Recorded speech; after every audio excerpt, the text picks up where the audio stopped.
You are now listening to the NerdWords Podcast, brought to you by UtilityMuffinLabs.com. If you know your party's extension, please dial it now. Press 1 for customer service. Press 2 for podcasts. Press 3 to check on an order. Welcome to another episode of the NerdWords Podcast. I'm Nathan. Oh, what was that? I'm Nathan. Who are you?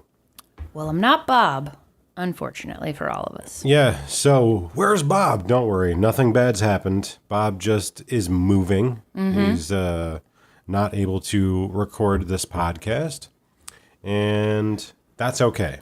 Every once in a while, a person deserves a week off. That's right. Ain't nothing wrong with that. So, hopefully you're not too dead set on only hearing Nate and Bob. If you are, maybe this isn't the podcast for you.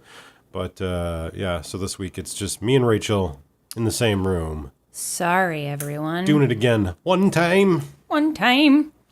So, yeah. You didn't need me to echo that back at you. Sorry.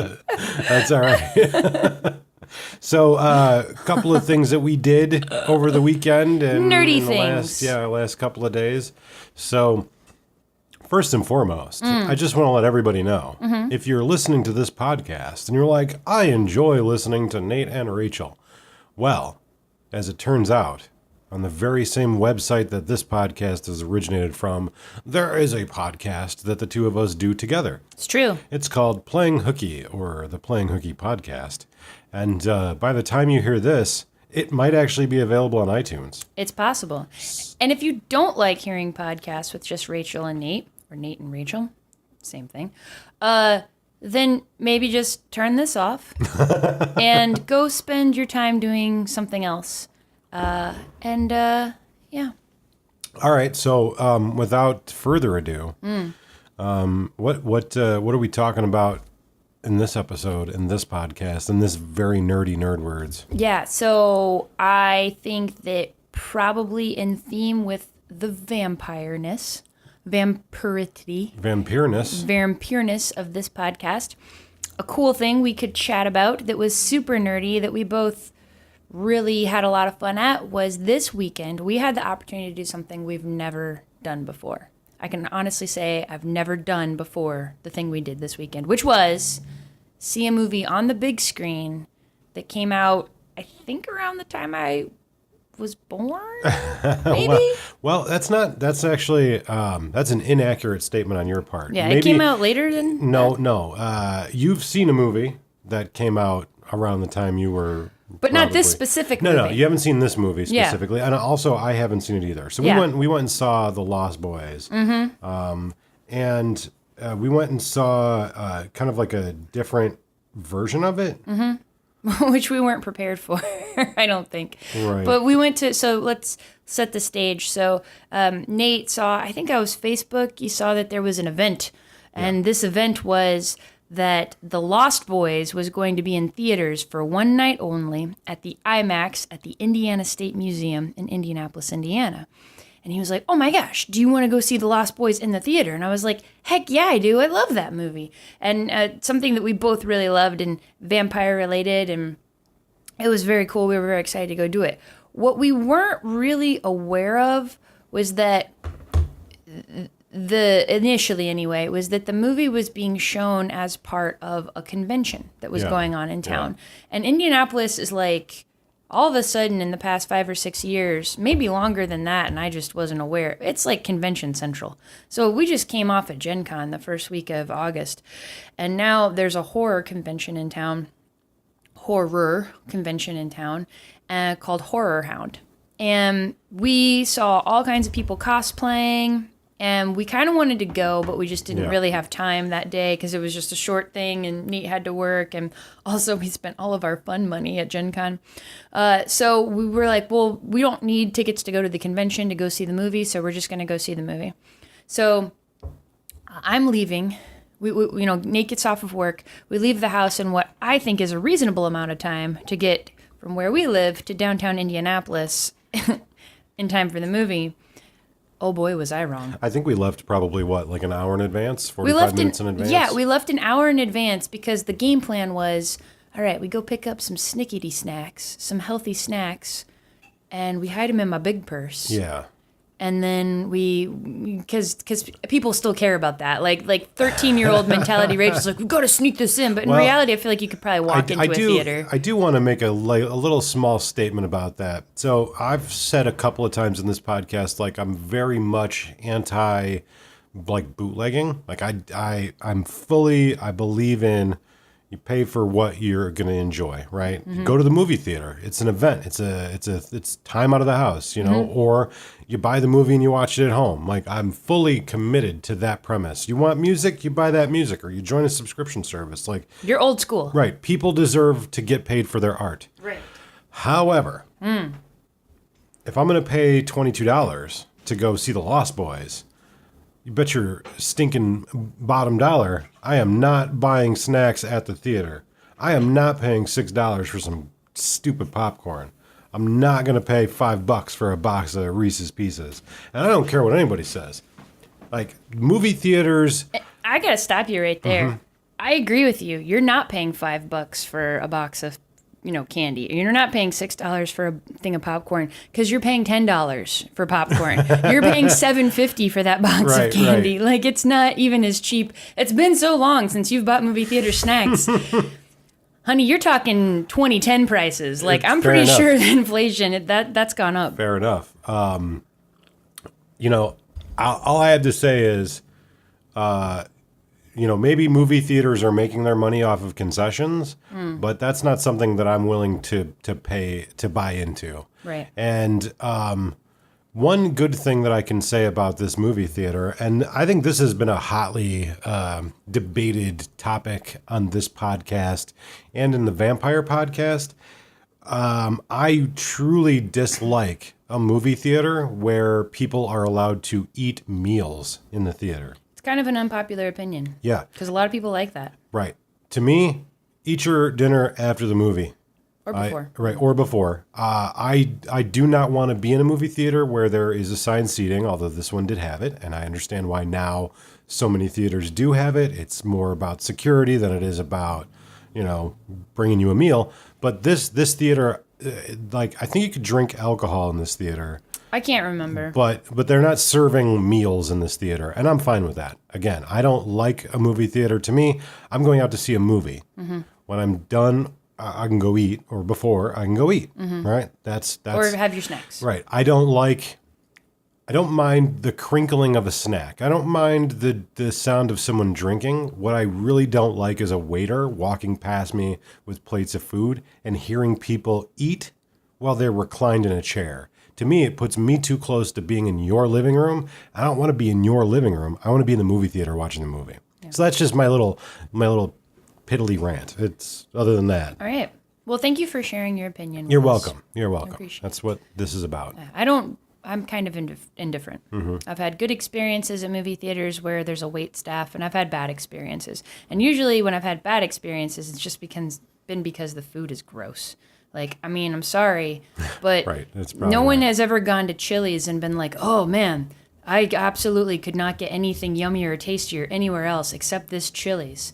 Like, it's a good Have you ever thing. had chili at Chili's? No, have you? No, I don't know if they actually make chili at Chili's, which seems weird to me. But anyways. But I'm saying, like, we walk into a Chili's, you know what you're getting. You walk into a Fridays, you walk into, like, a chain kind of American-style restaurant, you know what you're getting. You're not getting awesome food. And I feel like, it's not bad. It is what it is, though. It's like, maybe that's what you want. Maybe you're just like, man, I just really want some O'Charlie's bacon and cheddar cheese soup tonight. That's fine. Right. But I think you got to know when you go eat dinner at a movie theater, even if it's a really nice movie theater, you're not getting like a great high quality meal.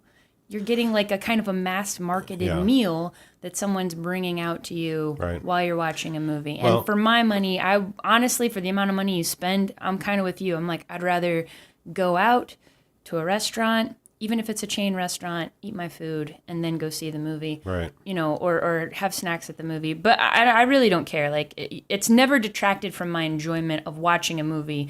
I have gone to those places and not ordered food though, because it's like, I don't want to eat your gross $10 hamburger. Right. I don't want to go and spend that much money. Like, to me, going and seeing a movie is an expensive endeavor, right? But for me, why it's something that I want to do in certain circumstances, and I wanted to do in this circumstances because, like, The Lost Boys is a classic horror film, right? And it's not only is it a classic horror film, it's something that was really classic for me growing up. Like, it's one of the first.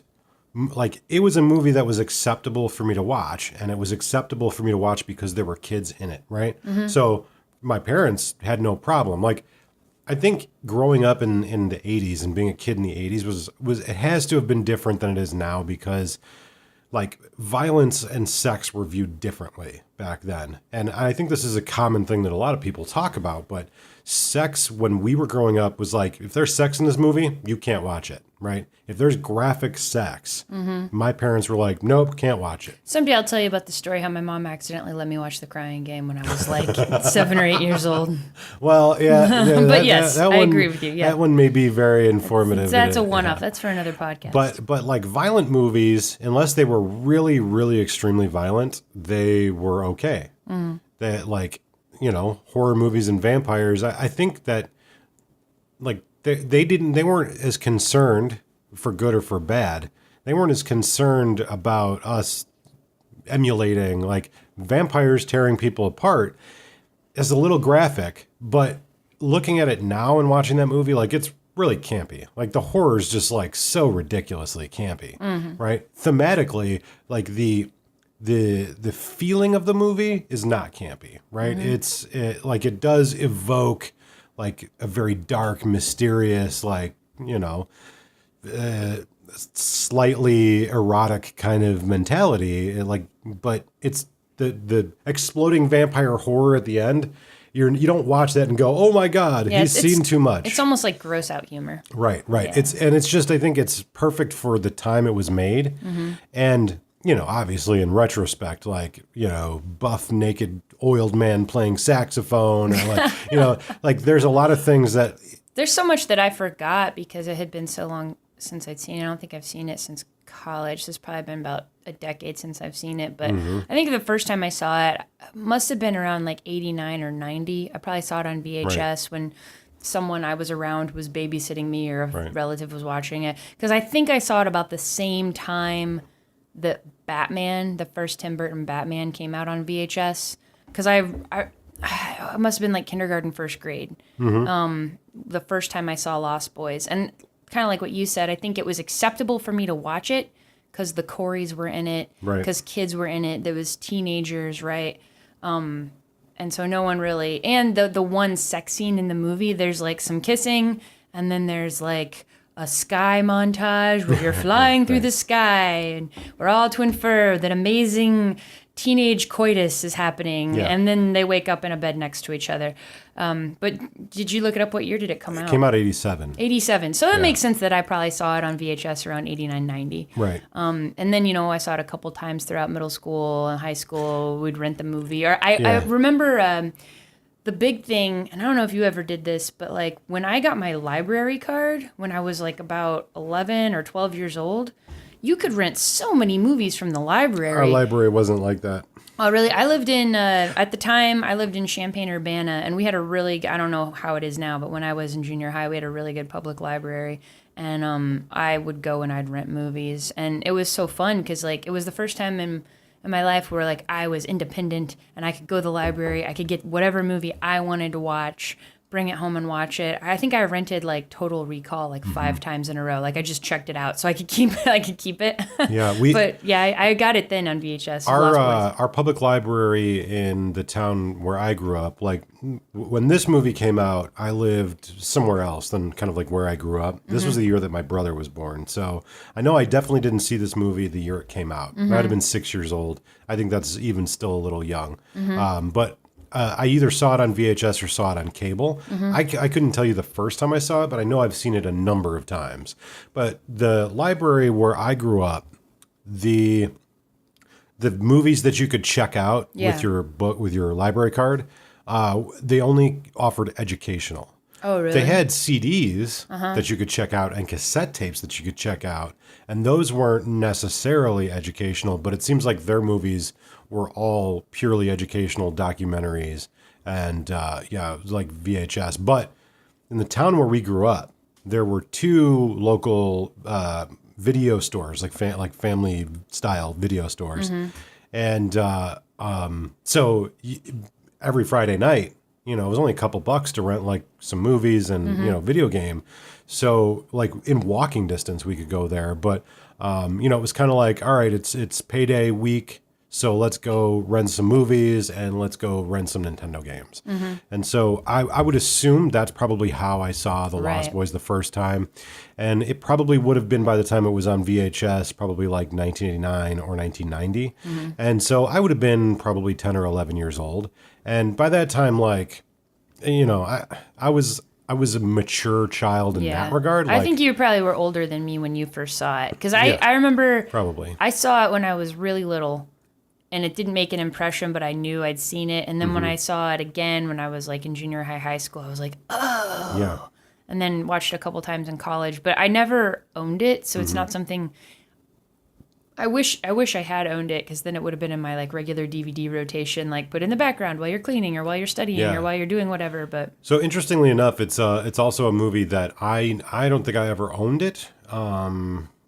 And only because it just was never one that I went and purchased. Like, but I've seen it probably, we talked and you were like, oh, I've seen it probably like a half a dozen to 10 times. I don't think I've seen it more than that. Yeah. And for a movie like this, which is kind of like a cult classic in like the same vein as like Near Dark and like other, like Once Bitten, but like that movie's like kind of way more campy. Right. But there were a lot of like vampire movies in the 80s. This one, though, I think was definitely appealed to like, it's like teenagers, right? Right. It's like these are the kids that you want to be. Yeah, it made me hardcore nostalgic after watching it. Like, how did you feel walking out of that theater on the drive home? So I was really, really happy that I had watched it. Me too. Like there was so much about that movie that like, at the time when you're a kid or you're a teenager, you're just like, oh, that's a good movie. But what I've been able to kind of discover over the last couple of months, going and seeing Big Trouble in Little China, seeing The Room, seeing this in the theater, like, and this is something that I already knew, but it's something that I feel I have a much deeper respect for now. Like most of these movies from my childhood, I did not see in the theater. I did not see them on a large screen. Right. And there's something about watching a movie on that large screen and kind of like the auditorium seating where everything just kind of hits you harder. Everything, all of the beats they're much more difficult to ignore or much more difficult to miss because the music and, just the color and how vivid it is. Like you watch a movie on TV, it's like one of the things that we've done, like Bob and I and some of our friends, like you just throw a movie on and play a video game, right? So it's just like a movie's just playing in the background. Right, It's like the least committed you could be to a movie. Yeah. And it has almost no effect on you emotionally. But like going to a theater and sitting down in this dark room and just seeing like, how wonderfully Kiefer Sutherland acts and like how the moods and just like the snarls and it's just like there is one point where after they become like they're kind of revealed to Michael, the main character who they're trying to like recruit and turn into a vampire, like after they become all vamped out in the full like vampire makeup, and there's one shot where Kiefer Sutherland's character, it's just like the screen is just his face, his whole face, and like seeing it on a TV, it's like, oh, it's a vampire. Right. But then seeing it on the big screen, you're like, holy shit, Kiefer Sutherland's a vampire. Like, I mean, it's like huge and in your face, and the makeup still kind of holds up after all this time. And I'll tell you, like personally, watching it, I watch it with a certain like nostalgia, but there's some definitely cheesy shit in there, right? We talked about the guy playing the saxophone, and he's just jacked, like just built to the gills and wearing chains and all that. He's all greased up. And here's the thing, as dated and cheesy as it is, like watching that, I was still like, yeah, it was like being in a place in time, where that wasn't cheesy, where like in today's lens, it's like totally just like goofy and it's not cool at all. But something about seeing it in the theater and seeing it on that big screen, it was really like my responses were more a fondness for that in its place and time, and less of like, okay, this is corny and dorky. But here's the thing. I feel like at the time when it came out, and when you say 87, probably people weren't watching it thinking it was corny and dorky. No, people were probably like, this is a fun popcorn movie. This is a fun popcorn horror movie. Even now, after like 30 years, 31 years, I feel like you can watch that movie, and if you're watching it and you're paying attention to the dialogue and everything that's going on in the movie, it is very self-aware. Yeah. It's a movie that knows that it's cheesy. It's a movie that knows that it's campy. Even the jokes that are written in, you're kind of like, oh, they get it. Even the very end of the movie, which I don't know if we want to spoil or not, but even the very end of the movie, you said it on the way home. You're like, it's almost like the whole movie is a punchline, right? Or like the whole movie is a joke, and the last line delivered is a punchline. It's all set up for like it's like 90 minutes of setup for like one joke, one offhand joke at the end, one line of dialogue, and So I think that for me, this movie comes from an era, and in fact has a lot of the same actors, where like I'd already seen the Goonies and. Stand By Me, and Stand By Me has like some of the same characters. Like Kiefer Sutherland in this time, I think that there was something about him that was just so like magnetic and just so like obviously talented and raw about him. Like being able to play like these kind of like let's face it, in The Lost Boys, he's got a fucking mullet and a dorky fucking jacket, but it's like. It's just something about his charisma and his presence on the screen that just allows you to buy into it. And at the same time, I feel like... And he's a good actor. Even like back then when he was first getting kind of started out and making a name for himself, kind of trying to separate himself from his dad, he's a good actor. I mean... I think that one criticism that I can definitely give to this movie... but I think it's a little bit forgiven due to the like kind of self-awareness of it. But one criticism that I can give is that Kiefer Sutherland's character is basically the sole focus of the vampires, and basically none of the other vampires are more than just like kind of cheesy laughter. Like that's basically all they do. They just kind of like cheesily laugh, and so it's like we know all kinds of things about David, but we don't know anything about like Marco or like any of the other vampires. They're just kind of like also dressed in a Motley Crue-esque sort of way. And that was his entourage. Yeah, and I think that's a little disappointing. But even that concept, like, I like to frame this in regards to like my experience playing Vampire the Masquerade, and because most of these movies, I find a direct line between the like the 80s movies and like early 90s movies and that game, and I feel like in a lot of ways, thematically. It's a complete duplicate. Now, those vampires are not the same as what you play in this game. Right. They're totally different. Maybe not. Maybe. Like, there's no flying, staking them doesn't kill them. It's like, so the vampire tropes are different, but the theme of like the, never get old and young forever and kind of like terrorizing the countryside, those are very similar themes. And so looking back at it now, it's even stranger.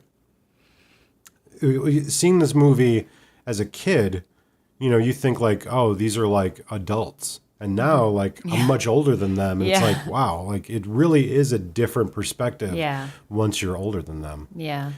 I think when you're kind of relating it back to the game, there's a part in the movie after there's like the big reveal of like, we are vampires. And they're trying to initiate Michael and to get him fully on board. And the way that, you fully become a vampire is after you make your first kill. And so they go and stalk this group of bikers who I think earlier in the evening had committed a crime. I can't remember. Stole some comic books from the comic book shop. No, that was the guy who got pulled out of the car. Oh, yeah, that's right. But I feel like the maybe the bonfire of people was just like random. Yeah, but I remember that Aerosmith in Run DMC was playing. That was like part of the soundtrack. So anyway, David goes and the other 3 vampires with him go and they're like attacking them, and that's probably like the most gory, bloody part of the whole movie. Like there's like, one guy's getting his face ripped off and they rip off his arm and there's like all this blood and everything and they're like fully vamped out. And I was like, okay, all right, that's pretty graphic. And then I'm sitting there thinking about it. I'm like, I mean, that's like your first Sabat pack right there. That's your first Sabat pack. Let's talk a little bit about how this was different than like a typical screening of the movie. Yeah. Well, I think it's important to kind of tell the story of how we got to the theater because it sets up for how surprised we were about how this is different. Yeah. So, like I said, I thought we were going to have plenty of time to get there, and we totally would have had there not been so much going on in downtown Indianapolis that day. So this was a Saturday. So I already mentioned you had the Horror Hound convention. So there were a lot of people in downtown Indy for a convention. There was a lot of cosplay going on. There were a lot of people milling about. You could see people with vendor badges on. So we get to like kind of the gateway of downtown, and traffic gets real bad. And there's cops directing traffic. I'm like, what is going on? Well, through context clues and seeing various types of people, we come to gather that not only is there this horror convention going on downtown, there's also just completed some type of 5K that involved copious amounts of alcohol, because I see a lot of people wearing like shirts that say Tequila 5K or something. I think it was like a margarita. Yeah. Like, so I was like, okay, this is clearly not a serious, like, let's raise money for some illness 5K, because there was a lot of like, let's be honest, unfit people. There were some fit people, but there were a lot of people who didn't look like they do mini 5Ks. So one thing that stuck out to me was watching people who had done the 5K. They had like the number badges on their back. Like this was it was over, right? And they were kind of like, people were milling about and leaving. And this is all happening like very, very close to the State Museum that we're trying to get to. Right. But like seeing someone with a badge and the T-shirt and like they had participated and they're like standing there smoking. And I'm like, yeah, really? Yeah. So this was not a 5K for a cause. I think it was more for fun, which is awesome. Fine, go have your fun on your weekend. But like, I'm like, okay, so there's some kind of 5K going on. It's like 2 blocks from the JW Marriott, which is where the convention's at. Yeah, so I didn't know about it, but like, I hope everybody who went had a great time. It was stopping us from getting to the movie, so I was just like kind of seething in silent anger until it just kept taking forever. And I'm like looking at the clock, and I'm like, we're going to be late for this movie. Like, we're probably going to miss like some of it. I don't know.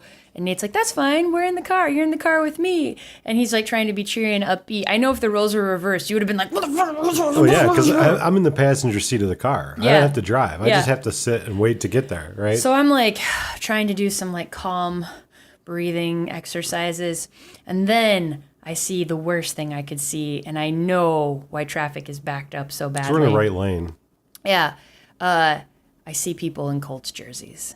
And I'm like, oh no. Yeah. There's a preseason football game tonight. Yeah. And a horror convention.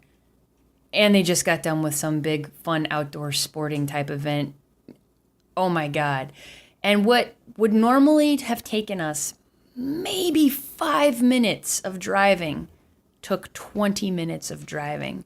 I left in time to get us there a half an hour early so we could pick a seat, so we could sit and chat and enjoy like whatever, you know. We ended up getting there, like the movie started at 7:30. I think we got there at 7:40. Yeah, we didn't miss a lot of the movie. We didn't miss a lot of the movie. So we go in, luckily there's still some good seats left. It's an IMAX theater, so it's very large and it wasn't full, so we were lucky. And, you know, I don't know what I wasn't expecting it to be full, but I was expecting there to be a good number of people there. And there were, but there were still, it's like IMAX, you there's no bad seat. Right. Like there's, if you're sitting on the side or if you're sitting in the middle, I mean, it's still, you're seeing a movie on IMAX. It's not an IMAX viewing of the film, but it's on an IMAX screen. And I will admit that on the drive there, I was not a perfect human. I did get very angry. it was a stressful driving situation, white knuckling the steering wheel. But anyways, I think when we got there, we sat down. We were about 10 minutes late. It was in progress, and I think that what we missed was probably like what Night Owl was, right? It was not something that I was familiar with. It was the introduction to the evening, to the production. Right. Mm-hmm. So we get in and we're watching the film, and it starts to play, and it's everybody just moved into Grandpa's house and Santa Clara, and then like it goes to black, right? It's like a changeover, but then like the scene starts over again, and I'm like, what is going on?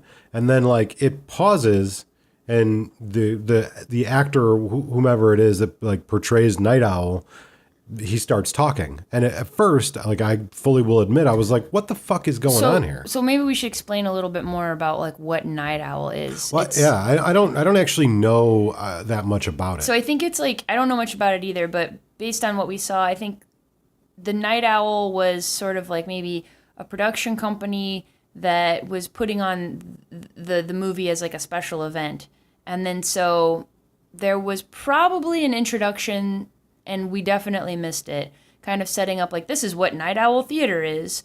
And then I would say every 20 minutes into the movie, where there was like a reasonable place to do it, there was a break in the movie, and then they would have like a little like interlude where the guy from Night Owl Theater would come in and talk to you for a little bit and give you some trivia about the movie or the actors in the movie.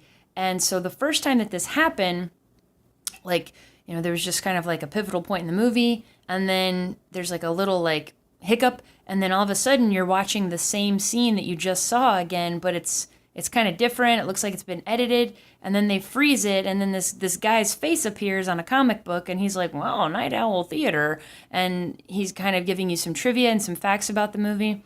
And then, so Nate, you were saying like the first time that it happened, you were like, what? Yeah, I was like, what the fuck is this? Like, I was a little annoyed because I was like, oh, what, was this like a commercial for like a thing that's in the middle of the movie?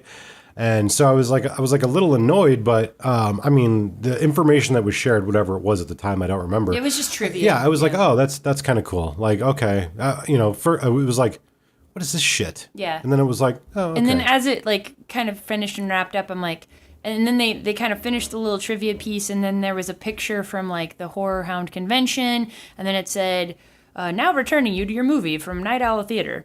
And there was like a little like still, and I was like, oh, this is part of the experience. It kind of reminded me of like Up All Night. You remember? Yeah. Do you remember Up All Night? And like Elvira. Yeah. Or in Chicago, we have like Svengoolie. Like that was like a I know what you're talking about. Yeah. But so it kind of reminded me of that. So like when it first like cut in, I was like, how dare you interrupt my movie? But then I was like, I've seen this movie so many fucking times. Like, it's totally okay. It's just like to me, the fact that you do a little interesting kind of interlude and give some trivia, like, that creates a new experience for people who have seen the movie before, but are looking to go out and see it in the theater in a new and dynamic way, right? It makes sense to, like, have something like that. Yeah. And to be fair, in this type of movie, it made sense. Like, now, if I was going to go see The Godfather in the theater, and someone was interrupting every 20 minutes to give me trivia about The Godfather and Francis Ford Coppola and Marlon Brando, I'd probably be like, no. That's like putting ketchup on a perfectly cooked steak. We don't need to do that. Right. But it's The Lost Boys. Like, it's a popcorn movie. Right. I don't know the specific details around Night Owl again. We didn't really do any research into it, but we literally were like, oh, this is happening. Let's go to this. Right. And someone had mentioned on Twitter, I think that they had seen a Night Owl Theater showing of something else in Ohio. But anyways, I'm not really sure about it. If anybody's listening to this and knows like better details about it, definitely share it with us because it was interesting and it was entertaining, and it really I felt really good about having seen the movie afterwards. Like I don't know that I can properly describe how enjoyable it was, and again, it's a movie that I've seen half a dozen times, but it was the first time I ever saw it in the theater, and to me it was it was a completely unique experience. And you know, I love indie because it seems like this kind of thing is common. Like being able to go see cult movies and, you know, the arts theater and stuff like that. That's all stuff that I really enjoy. And I feel like the size of this city is small enough that it's not an ordeal every time you want to, you know, Chicago has shit like this too. It's just the problem is you have to go to the city to experience it. You have to go to Chicago. And anybody that has lived around Chicago knows that it's a process. Right. And it's like the most I had to complain about was being stuck in traffic for 20 minutes. That's nothing. Right. No. I was losing my shit over 20 minutes. Right. You didn't have to like go down the Dan Ryan or like, you know, fight for 25 minutes to find parking. Or park my car and then take a train for half an hour or 40 minutes. Come back to your car and find there's a boot on it because you didn't pay at the right parking meter. You know, it's just like we didn't even have to pay for parking, right? The museum charges for parking, but like if you're going to see a movie, they validate your parking. You don't pay anything for parking. So it's like, because it's so convenient, like that I think is a really big, like Indianapolis really needs to make an effort not to lose that. Right. Like how convenient it is to get to things that are in the city as opposed to like bigger cities where it's like, oh yeah, you know, this is playing at such and such theater on the fucking south side that you've got to drive 40 minutes in the city to even get to.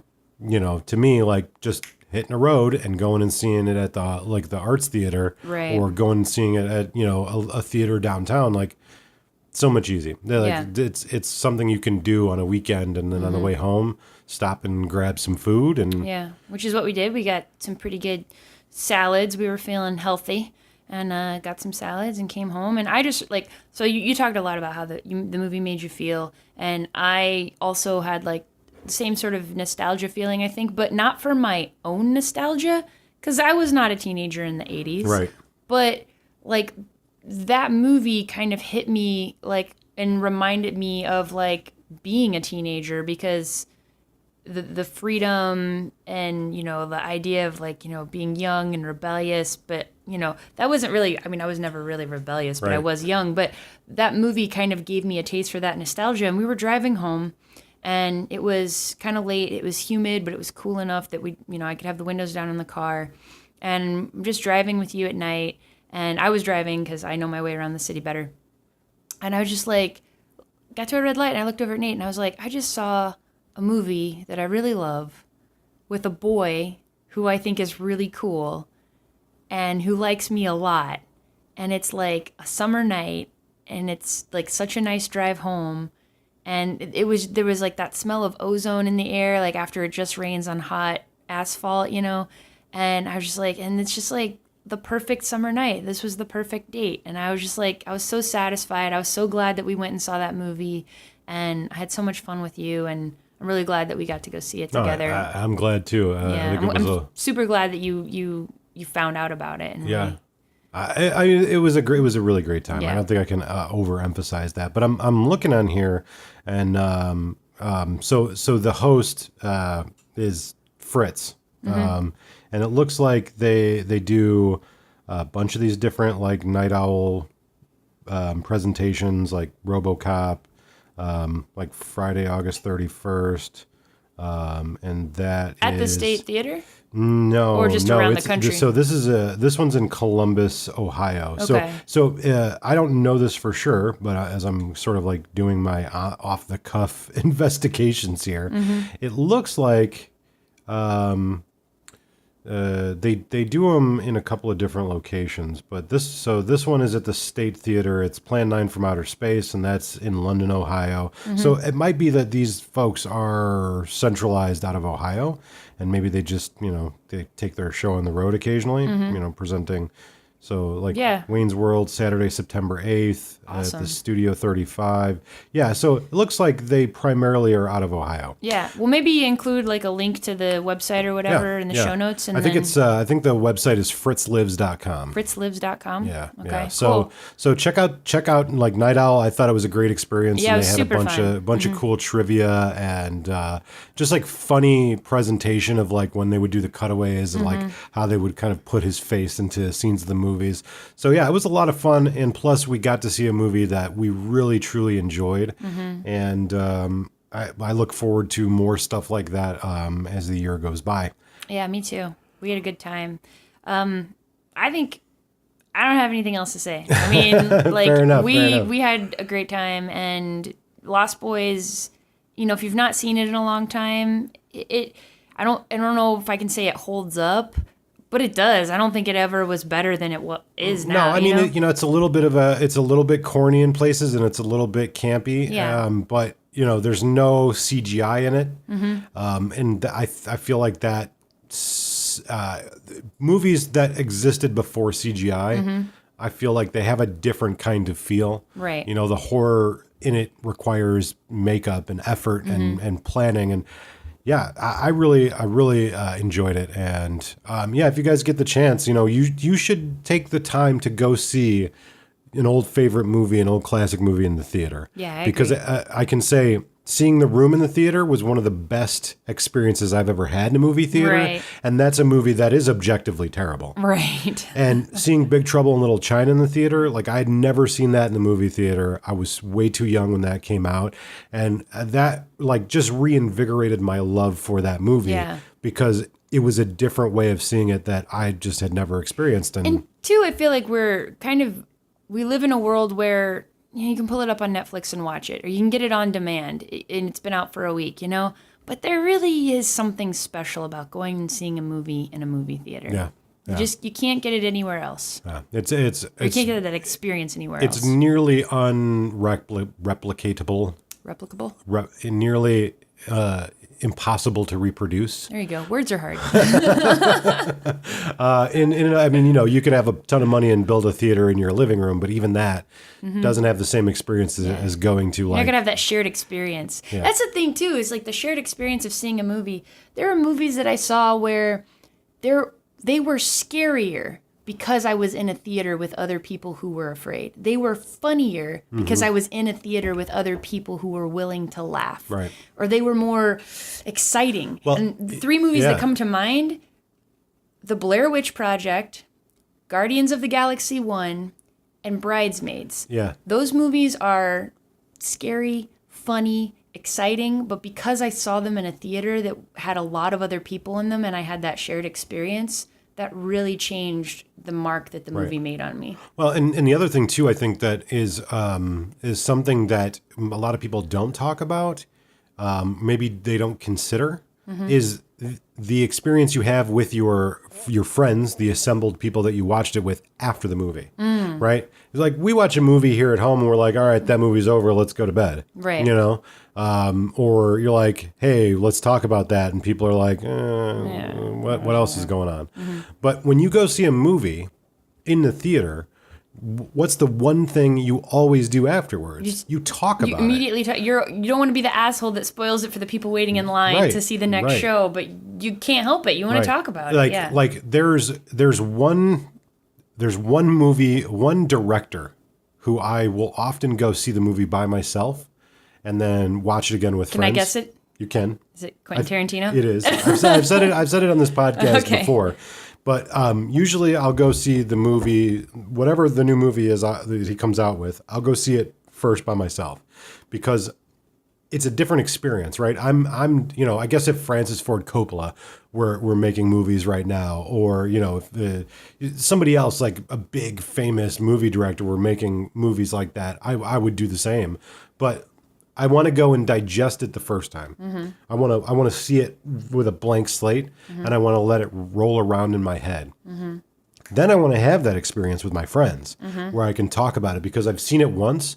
I know what the story was. I was able to follow the threads, and then the second time I see it, it's for fun. Right. It's for the joy of seeing the movie, and now everybody can talk about it and da da da. I don't know why I developed it with Tarantino, but you want to have an intimate, personal relationship with his art. I do. I get it. I feel like if some of the other like really famous directors were doing movies, still I would do the same thing. But I don't do that with an Avengers film. I don't do that with like an X-Men movie. Like to me, it's all fun all the time. Let's go and see shit blow up. Right. But with a really good movie, I want to experience it myself. But the act of discussing it afterwards and going like, oh yeah, and what about that scene? And like that's a whole experience you don't have in your home. Usually, no, yeah. Usually it's like, oh, okay, thanks for coming over. And, everybody's got to go to work tomorrow. That was a good movie. Yeah, all right. All right, we'll see you later. Cool. But yeah, there is something about that shared experience of going outside of your house to go see a movie. Right. And yeah. And also, the same can be said about bad movies, right? Oh, yeah. Like when we went and saw Ultraviolet, which is probably one of the worst movies I've ever seen in the theater. Okay. The conversations afterwards were monumental.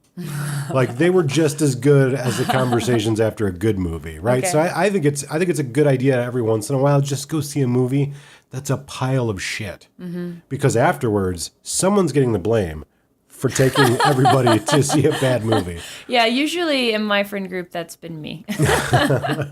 I think there is a lot to be said about seeing a really good movie in the theater, seeing like a Dunkirk or something like that, like where you're like, oh my gosh, like this is really intense. Mm-hmm. That's one of the favorite movies I've seen in the last year. But the same could be said, like every once in a while, go see an Adam Sandler movie. Yeah.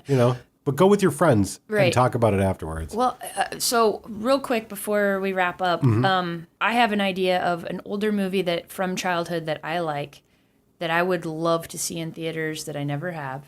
Mm-hmm. Is there anything else around that era or something you've never seen in theaters that you'd really like to see?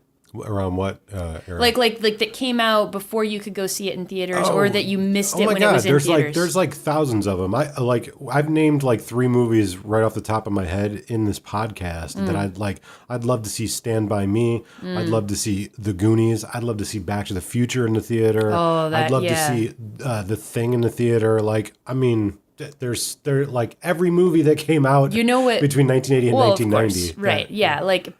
But the one that bubbles up to the top for me, number 1, I would drop whatever I was doing.